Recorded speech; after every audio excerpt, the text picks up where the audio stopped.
السلام علیکم، میں محمود صادق اور آپ دیکھ رہے ہیں میرا یوٹیوب چینل۔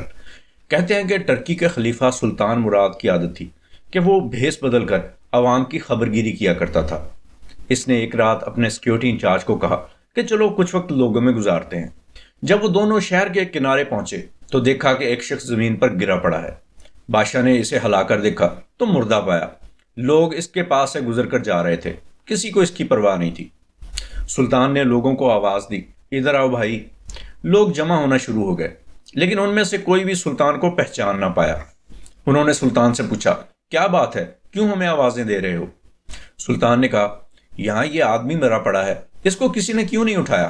کون ہے یہ اور اس کے گھر والے کہاں ہیں؟ لوگوں نے کہا، یہ بہت ہی بدکار اور گناہ گار انسان ہے، یہ شرابی اور کبابی ہے۔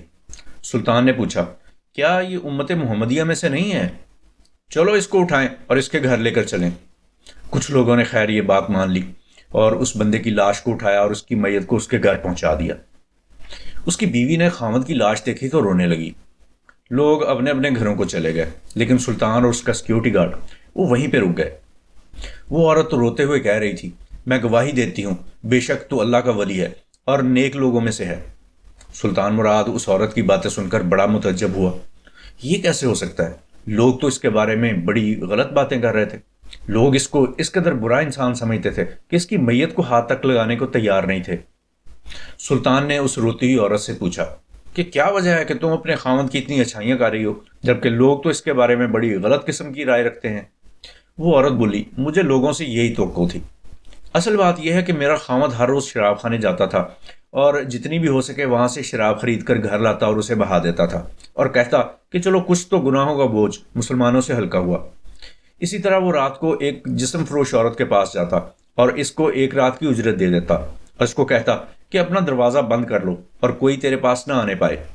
پھر صبح جب وہ گھر آتا تو کہتا، الحمدللہ، آج اس عورت کا اور نوجوان مسلمانوں کے گناہوں کا میں نے کچھ بوجھ تو ہلکا کر دیا۔ لوگ چونکہ اس کو اس طرح کی جگہوں پہ آتا جاتا دیکھتے تھے، اس لیے لوگوں کی اس کے بارے میں اس طرح کی رائے ہے۔ میں اس کی زندگی میں اسے یہ کہتی تھی کہ یاد رکھ، جس دن تو مر گیا لوگوں نے تجھے غسل بھی نہیں دینا، کوئی تیری نماز جنازہ نہیں پڑھے گا، کوئی تجھے دفنانے نہیں آئے گا۔ لیکن وہ اللہ کا بندہ مسکرا دیتا اور کہتا، گھبرا مت، تو دیکھے گی کہ میرا جنازہ وقت کا بادشاہ، علماء اور اولیاء پڑھیں گے۔ یہ سن کر سلطان مراد رو پڑا اور کہنے لگا، میں سلطان مراد ہوں، کل ہم اس کو غسل دیں گے، ہم اس کی نماز جنازہ پڑھیں گے اور اس کی تدفین بھی میں خود کرواؤں گا۔ چنانچہ اس شخص کا جنازہ سلطان، علماء، اولیاء اور کثیر عوام نے پڑھا۔ زاہد نگاہ کم سے کسی رند کو نہ دیکھ، نہ جانے اس کریم کو تو ہے کہ وہ پسند۔ میں سنی سنائی باتیں تو دور کی بات، بعض اوقات تو آنکھوں دیکھا سچ بھی سچ نہیں ہوتا۔ کوئی کسی شخص کے دل میں جھانک کر نہیں دیکھ سکتا، اس لیے کسی کو مجرم ٹھہرانے سے پہلے مکمل تحقیق ضرور کر لیا کریں۔ اپنا خیال رکھیے گا۔ اللہ حافظ۔